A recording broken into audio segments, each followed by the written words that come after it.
So look at Anthony Ryder from South Lyon, Michigan, recently selected as the Lions 2020 Fan of the Year. He has a passion about sports broadcasting. With the 112th selection in the 2021 NFL Draft, the Detroit Lions select Amon-Ra St. Brown, wide receiver, USC. One pride, baby! Yeah!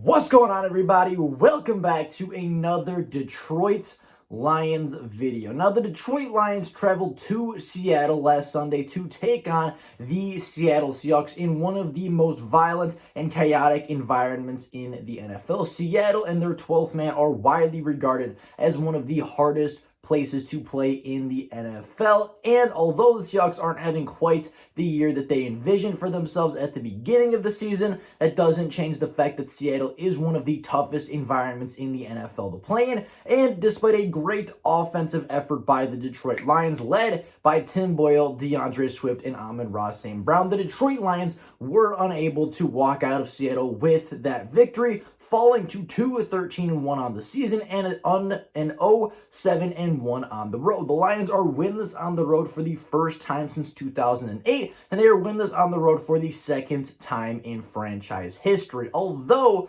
on the road, the Detroit Lions have had an incredibly difficult record. Their first road game was away versus the Green Bay Packers, where they, of course, lost that game. Their second road game was in Minnesota, and they played Pittsburgh and Cleveland away. So, I mean, you take into account that Green Bay, Minnesota, Cleveland, Pittsburgh, and Seattle are your 5 away games. That's a really hard away schedule, and those are 5 places that are incredibly hard to play. Very chaotic environments, an environment that truly give their team a home field advantage. Now, the Detroit Lions, as I mentioned, did end up losing this game in a blowout fashion. The game ended up eventually ending by a score of 51-29, a very unique score in the NFL, but unfortunately, that score did not go in favor of the Detroit Lions. They fell to 2-13-1 on the season with just 1 game remaining. But with that being said, let's get over to the scoreboard. Now, offensively in this game, the Seattle Seahawks were very explosive early, as in the first quarter, Rashad Penny had a 15-yard rushing touchdown early in the first quarter, added on by a Josh Myers field goal with 1 minute remaining in the first quarter. The Lions offensively were unable to get anything going offensively in the first half, and the first quarter would eventually end by a score of 10-1, and Seattle's offense wasn't done there, as early in the second quarter, Rashad Penny had another rushing touchdown from 6 yards out, bringing the score to 17-0 in favor of the Seattle Seahawks. The Lions would eventually respond with their offensive weapon in Amon-Ra St. Brown, who had a 17-yard rushing touchdown in this game to start his big day, bringing the score back within 2 scores, bringing it to a 17-7 game. But with touchdowns added on by DK Metcalf and Tyler Lockett, the game very quickly got out of hand in the second quarter, as the second quarter ended and the Lions went into halftime trailing by a deficit of 31-7. Now, the Lions came back out and actually got the ball to start the half, but they weren't able to do anything with it. Metcalf was able to score the first touchdown of the second half, bringing the score 38-7. The Lions would fight back. They would show some fight offensively, and Amon-Ra St. Brown would get his second touchdown on the day, as well as left tackle Taylor Decker scoring his second career touchdown and his first receiving touchdown this season on a very similar play to how he scored his first touchdown, where he was blocking at first, looked like he was run blocking, and eventually just peeled out. Nobody paid attention to the left tackle, and Tim Boyle gave him a very catchable ball in the end zone for the 6-yard receiving touchdown and the second touchdown of Taylor Decker's career. Now, Metcalf would answer those 2 Detroit Lions scores in the fourth quarter by completing his hat trick with 12 minutes and 36 seconds left on the clock in the fourth quarter. He would get his 3rd touchdown on the game, bringing the score 45-22. Jamal Williams would respond to that with a Detroit Lions touchdown from 1 yard out, bringing the Lions just a little bit closer, 45-29, but In the end, the Seahawks would officially slam the door with a pair of field goals to end the game, and the Lions would leave Seattle with a 51-29 defeat. Now, this was a very high-scoring game, but although the Lions did almost reach that 30-point margin for the third time this season, they were never truly in this football game. I mean, they fell behind early in the first quarter,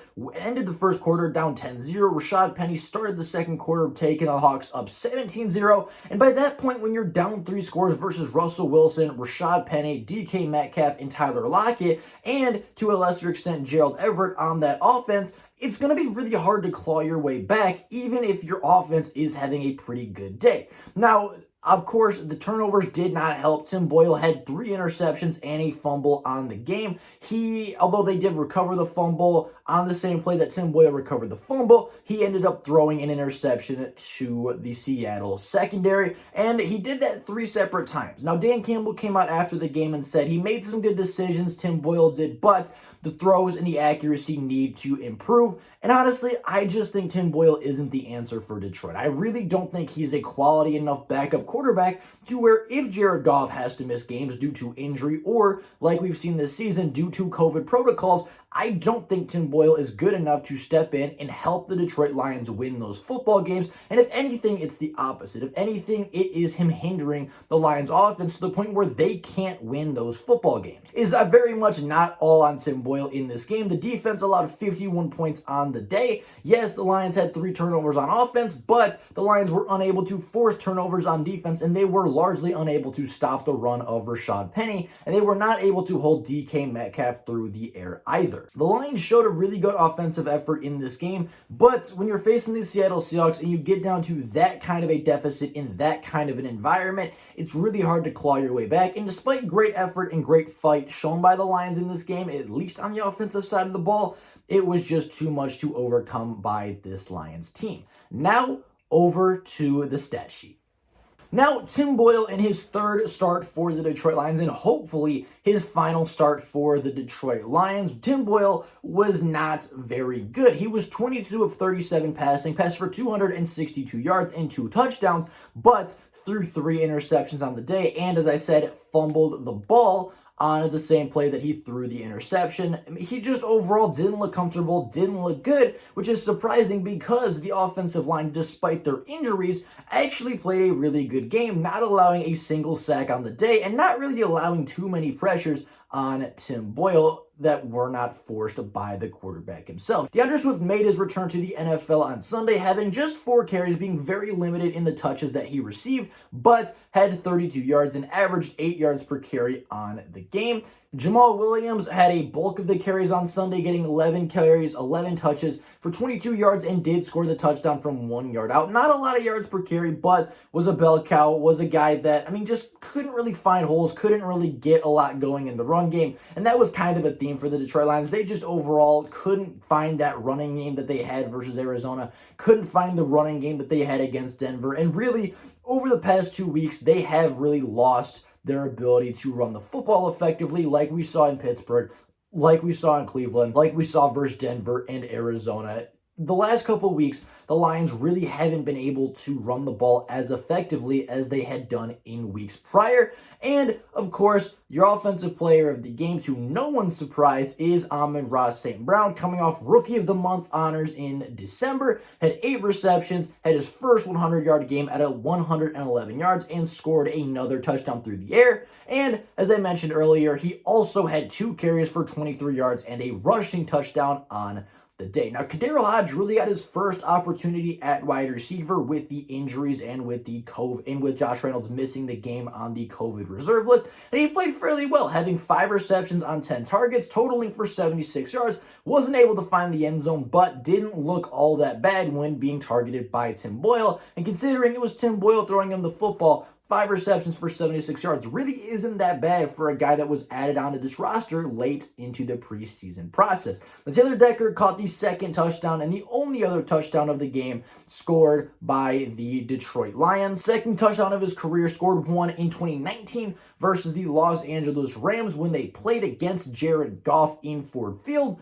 and unfortunately they lost that game as well under Matt Patricia, and the Lions lost another game with Seattle, but Taylor Decker did score his second touchdown. Now all he needs is two more, one versus the Cardinals and one versus the 49ers, and he will have a touchdown against every single team in the NFC West. But defensively, the Lions really didn't do all that much. Tracy Walker led the team with 12 total tackles. Jalen Reeves-Maybin had a fairly impressive day, having 8 tackles and 2 tackles for loss. He led the team in the tackle for loss category, and Austin Bryant did get a 3rd sack on the season, but he was the only player to get a sack on the day in Seattle. Now, over to game balls. Now, in a really big, really bad blowout for the Detroit Lions, you might look at this game and say there's really nobody that you would want to give a game ball to, but I do think there are some really good positives to take away from this game, despite losing by multiple possessions. Now, offensively, obviously, for I believe the 2nd or 3rd time in a row, Amon-Ra St. Brown is your offensive player of the game. Amon-Ra St. Brown had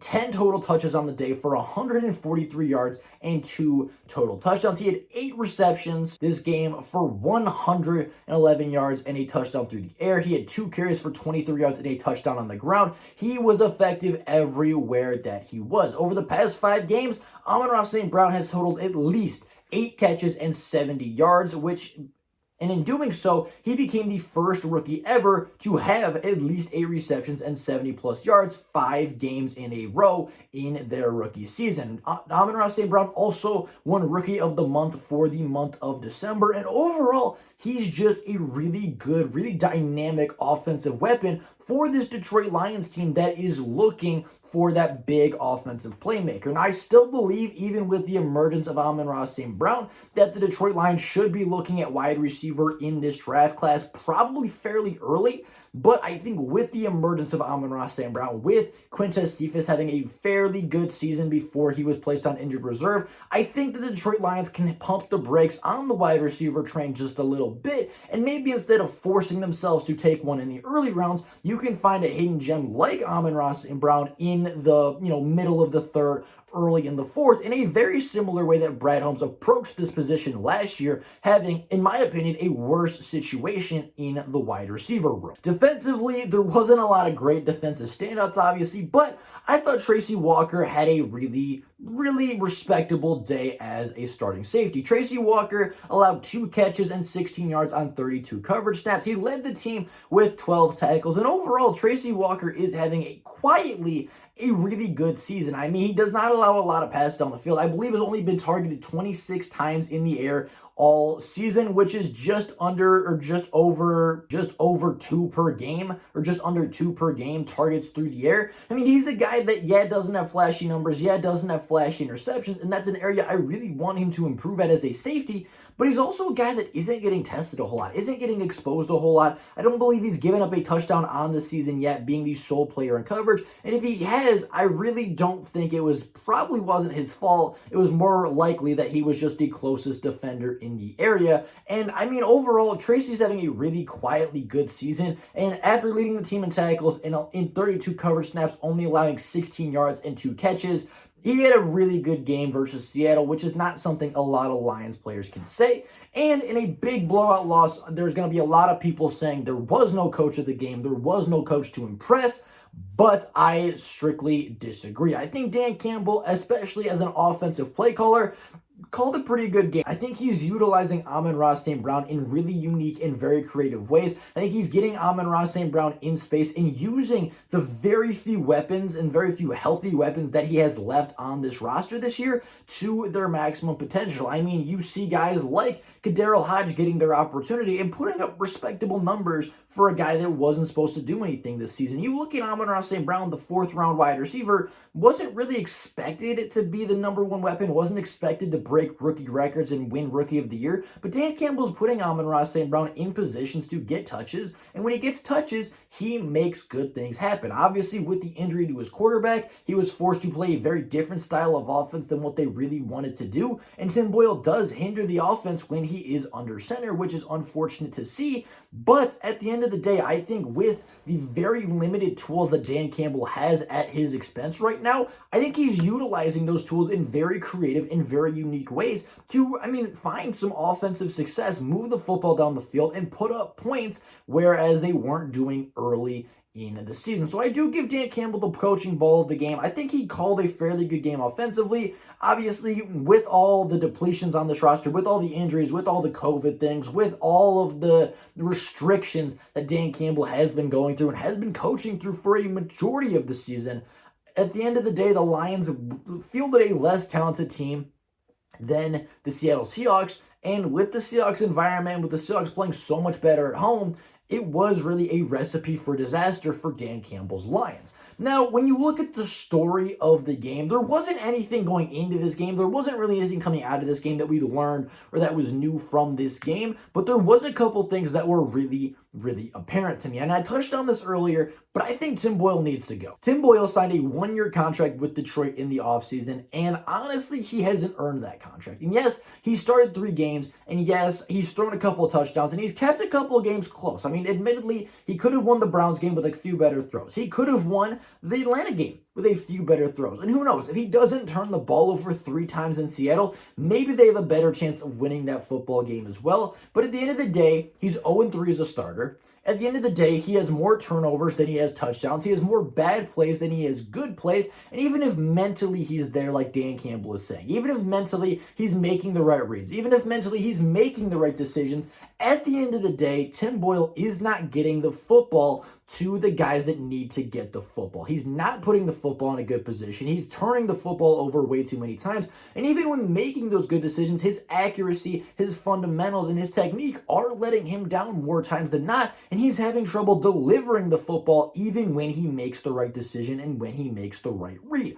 I think David Blau should start the next game if Jared Goff is unavailable. I think we've seen enough out of Tim Boyle, and we haven't seen enough out of David Blau yet. I think if you give David a start, you give him a week with the starters, and you let him show you what you can do, then you at least have a game comparable reps between your 2 backup quarterbacks. And honestly, I don't know if either of them are good enough to be the backup quarterback in Detroit. I think backup quarterback is going to be an area where Brad Holmes and Dan Campbell are going to look to improve this offseason. I think they should maybe be looking at a Marcus Mariota. They should maybe be looking at maybe a Nick Mullins from the Cleveland Browns, a guy that has had proven success in the NFL, a guy that has shown you some potential in the NFL and maybe isn't good enough to win that starting job, but a guy that if you needed to rely on him for a game, he can come in and play at least well enough, and you can have enough trust in that guy to put your football team in a position to win the football game, unlike you were able to with Tim Boyle this season. Now, the other thing that I thought was really apparent for a lot of the season, but especially in this game, was the lack of depth by the Detroit Lions. And I think there's a couple of reasons for this lack of depth. First off, it's the first year of this new era in Detroit. It is the first year of the Brad Holmes era. It is the first year of Brad Holmes's attempt to rebuild and build up the Detroit Lions. And when you're building a football team, when you're building a sports team in general, you don't build depth until you have starting talent. You start with the starters, you get your starting talent, you get your superstars, and then when you have those players to rely on, that's when you go deeper into the roster, and that's when you build your depth. And I think the Lions just aren't at that point in their rebuild. They're not at the point where they have their superstars to compete. They're not at that point where they have their star players to build depth around. They still need a few star players, and they still need a lot of depth in this roster so that when injuries do inevitably strike the Lions next year, when the COVID list inevitably strikes the Lions again next year, maybe even harder than this year, they're going to have players to step up and they're going to have more talent to put in the roster. And admittedly, this year has been super brutal for the Detroit Lions. They've lost, I think, 10 secondary members, 11 secondary members to the COVID or the injury reserve list. Their wide receivers they've lost just about every wide receiver. They've lost 4 tight ends this year, including TJ Hawkinson. They've lost so many starter talent. They've lost so many players to injury. And even with really good depth in the secondary, Ifeatu Melifonwu is the only healthy cornerback on the roster right now that is playing in football games, as they are starting Will Harris on the other boundary, and he is naturally a safety who has transitioned to cornerback and has stepped up. And for his case, I will give him credit for stepping up when they need somebody to step up. But Ifeatu Melifonwu was the only boundary cornerback on the roster, and A.J. Parker is the only slot cornerback in the roster. They have 2 healthy cornerbacks going into each and every game. Jerry Jacobs is hurt. Amai's hurt. Jeff Okudah is hurt. I mean, that is your 3 starting boundary cornerbacks that went down with injury this year. A.J. Parker missed a significant amount of time. Ifeatu Melifonwu missed a significant amount of time. That is 5 deep at your cornerback position, and 5 really young, talented players in your cornerback room that have faced injury and that have missed a lot of time. And no matter how deep your roster is, if you lose 5 starting cornerbacks, if you lose 5 quality cornerback prospects and 5 quality players for your secondary is going to hurt, right? They just don't have that kind of depth. They're not 8, 9 cornerbacks deep. They are not 7, 8 tight ends deep like a college roster. They are not 2, 3 quarterbacks deep right now just because they don't have the depth and they don't have the ability to build that depth as of right now. So with all that being said, that is all we have for you guys today. That is all I have for you guys today. I'd love to hear your guys' opinions down in the comments below about this game, both the good and the bad of this game, what you saw promising from this game and what you saw that really disappointed you in this game. As I was unable to watch a large majority of this, I didn't get a lot of the in-depth. I wasn't able to watch a lot of the game, so a lot of what I'm going off of is statistics and the little bit that I did get to see. But I'd love to hear your guys' thoughts and comments about this game and kind of be my eyes and ears for this week of Detroit Lions football. But with that being said, I'd love to hear your guys' opinions on this Week 17 matchup. And with all that being said, that is all I have for you guys today. Thank you so very much for watching. And until next time, and as always, of course, go Lions!